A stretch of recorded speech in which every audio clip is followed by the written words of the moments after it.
1795 সালে ইংরেজ নীলকর চার্লি সাহেব খুলনার বুকে নির্মাণ করেন এই কুঠিবাড়ি। প্রায় 229 বছর পুরনো এই স্থাপনাটি তখন ছিল একটি নীল কুঠি, যেখানে বসেই তিনি নীল চাষের তদারকি এবং আশপাশের বাজার ব্যবস্থাপনা করতেন।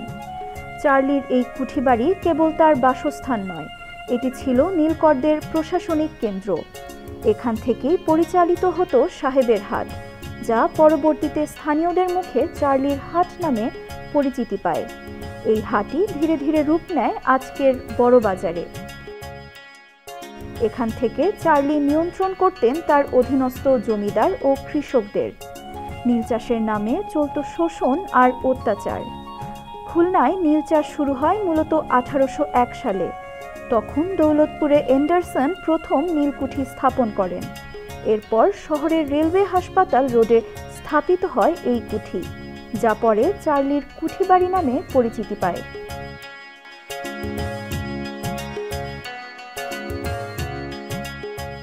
একসময় যা ছিল ব্রিটিশ শাসনের প্রতীক, এখন তা হয়ে উঠেছে ইতিহাস পিপাসু দর্শনার্থীদের জন্য এক দর্শনীয় স্থান। পুরনো স্থাপত্য, পাকা দালান আর ভৈরব নদের পাশে অবস্থান এই কুঠিবাড়িকে করে তোলে আরও আকর্ষণীয়।